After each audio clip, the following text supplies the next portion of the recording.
नमस्कार। मनुज बली नहीं होत है, समय होत बलवान। भीलन लूटी गोपियाँ, वही अर्जुन वही बाण। तो समय का फेर जो है आदमी को कहाँ से कहाँ पहुँचा देता है। एक वक्त फिल्म का गाना था, आदमी को चाहिए वक्त से डर कर रहे, कौन जाने किस घड़ी वक्त का बदले मिजाज। तो अरविंद केजरीवाल के लिए वक्त का मिजाज बदला हुआ है। उनको 2011-12 के अरविंद केजरीवाल को याद कीजिए और आज 2024 के अरविंद केजरीवाल को। दयनीय दशा है। जिस दिल्ली में उनकी तूती बोलती थी और अब भी उनकी सरकार है, उसी दिल्ली में वो उसी दिल्ली सरकार के अधीन आने वाले तिहाड़ जेल के अंदर बंद है। और बंद है 15 बंद है, मार्च से बंद है। और 9 अप्रैल को दिल्ली हाई कोर्ट ने उनको कोई राहत देने से मना कर दिया।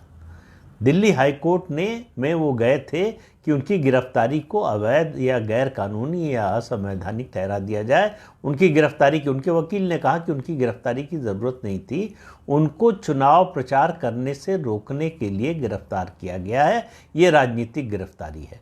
दिल्ली हाई कोर्ट ने ऐसा नहीं माना। दिल्ली हाई कोर्ट ने कहा कि उनके खिलाफ पर्याप्त सबूत है कि किस तरह से दिल्ली शराब घोटाले का जो पैसा आया उसकी उनको जानकारी थी, उसमें वो हिस्सेदार थे, उस पैसे को इधर उधर खर्च करने में वो शामिल थे। और उस पूरे जो घटनाक्रम है या कहें जो घोटाला हुआ है उसका सिरमौर बताया, किंग पिन बताया अरविंद केजरीवाल को, और कोई राहत देने से मना कर दिया। उनके वकील आनन फानन में सुप्रीम कोर्ट में पहुंच गए कि जल्दी सुनवाई हो, तुरंत सुनवाई हो। Chief justice of India D Y Chandrachud ने कहा कि जल्दी सुनवाई पर विचार करेंगे। उसके बाद उन्होंने 15 अप्रैल की तारीख दे दी। 9 तारीख की बात है ये, 15 अप्रैल की तारीख दे दी। अगले दिन यानी 10 तारीख को सुनवाई हुई थी उस पर, और 15 अप्रैल की तारीख दे दी। 15 अप्रैल को आज जब सुनवाई शुरू हुई तो अरविंद केजरीवाल के वकील अभिषेक मनु सिंघवी ने कहा कि जो है 25 अप्रैल की डेट लगा दी जाए, 24 अप्रैल की डेट लगा दी जाए। लेकिन सुप्रीम कोर्ट ने इससे भी मना कर दिया, जल्दी सुनवाई से मना कर दिया। सुप्रीम कोर्ट ने ईडी को कहा कि जो आरोप लगाया है अरविंद केजरीवाल और उनके वकील ने, उनकी गिरफ्तारी का कोई आधार नहीं था, गैरकानूनी ढंग से गिरफ्तारी हुई है, इस पर अपना जवाब 24 अप्रैल तक दाखिल करें। और 24 अप्रैल तक जवाब दाखिल करना है ईडी को। और सुप्रीम कोर्ट ने अगली सुनवाई की जो तारीख तय की है वो 29 अप्रैल। तो इससे एक बात बड़ी स्पष्ट हो गई कि अरविंद केजरीवाल और उनके वकील ये जो दावा कर रहे थे कि उनको चुनाव प्रचार से रोकने के लिए ये गिरफ्तारी हुई है, उससे सुप्रीम कोर्ट सहमत नहीं नज़र आता। ऐसा कुछ सुप्रीम कोर्ट ने कहा नहीं है। लेकिन अगर सुप्रीम कोर्ट को लगता कि उनको यानी अरविंद केजरीवाल को चुनाव प्रचार से रोकने के लिए गिरफ्तार किया गया है और उनकी गिरफ्तारी ठीक नहीं है, इस पर विचार होना चाहिए, तो सुप्रीम कोर्ट जल्दी सुनवाई करता। 29 अप्रैल का मतलब है 26 अप्रैल तक 2 चरण के चुनाव, लोकसभा चुनाव संपन्न हो चुके होंगे। तीसरे चरण का चुनाव प्रचार तेजी पर होगा।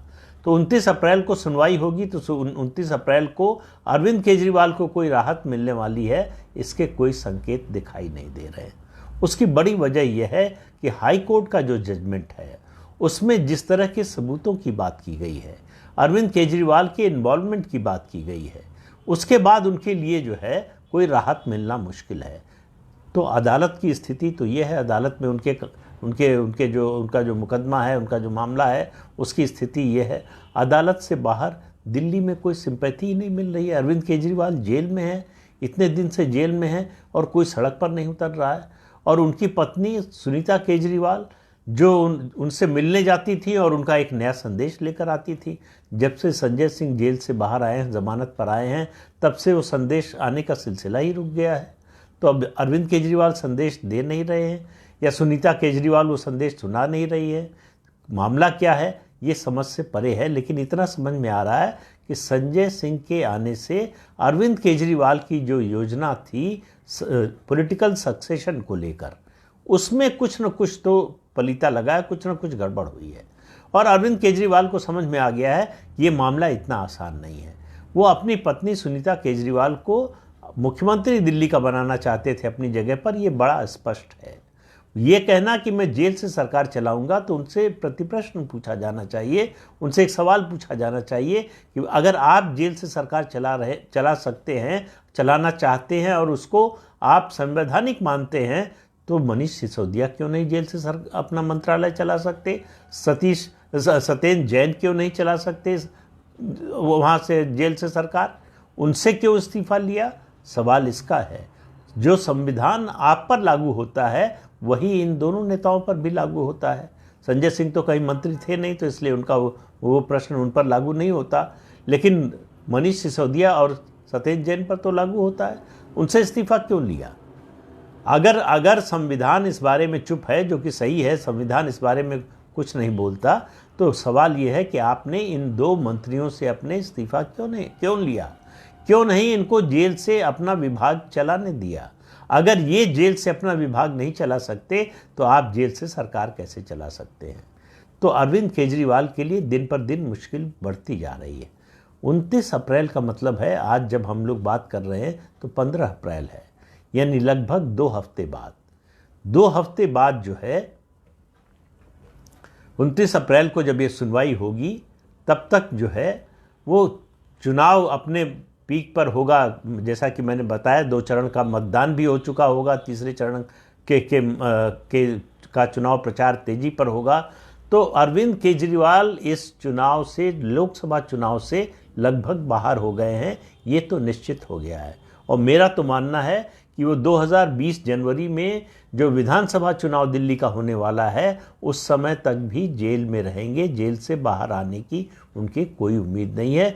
सुप्रीम कोर्ट से उनको कोई राहत मिलेगी? जो केस के जितने तथ्य सामने आ रहे हैं, जो डॉक्यूमेंट सामने आ रहे हैं, गवाहियां जो कोर्ट में पेश की गई हैं, दिल्ली हाई कोर्ट में, ट्रायल कोर्ट के अंदर, उन सब को देखते हुए अरविंद केजरीवाल के लिए जेल से जल्दी बाहर आने की दूर दूर तक कोई संभावना नहीं दिख रही है।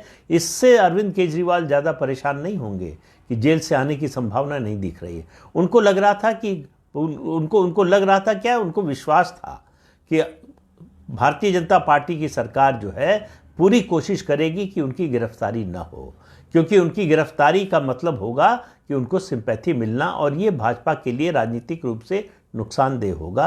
लेकिन भारतीय जनता पार्टी ने आकलन कर लिया था, मालूम था कि अरविंद केजरीवाल की गिरफ्तारी से अब उनको कोई फायदा नहीं होने वाला है। जिस तरह से उन्होंने ईडी के 9 समन पर जाने से मना कर दिया और उसकी कानूनी वैधता को चुनौती देते रहे, उससे उन्होंने अपने बारे में जो संभावना हो सकती थी सहानुभूति की, उसको ख़त्म कर दिया। और उसके बाद जब उनकी गिरफ्तारी हुई, तो इसीलिए उनके नाम पर रोने वाला कोई बचा नहीं। उनकी पार्टी के लोग भी जिस तरह से अनमने हैं, जिस तरह से सबने हाथ खींच लिए हैं, उससे पता चलता है कि भविष्य में अरविंद केजरीवाल की स्थिति और ख़राब होने वाली है। अब उनको झटका किसी जांच एजेंसी, किसी अदालत, किसी राजनीतिक दल की ओर से नहीं, अपनी पार्टी के अपने करीबी सदस्यों की ओर से लगने वाला है। एक मंत्री ने इस्तीफा दे दिया है, दूसरे कई विधायक और मंत्री जो है, और ख़ास तौर से राज्यसभा सदस्यों की बात मैंने कुछ दिन पहले की थी कि 10 में से 7 राज्यसभा सदस्य ऐसे हैं जो किसी तरह के धरना प्रदर्शन या जो विरोध के कार्यक्रम में शामिल नहीं होना चाहते। 2 तो विदेश में हैं।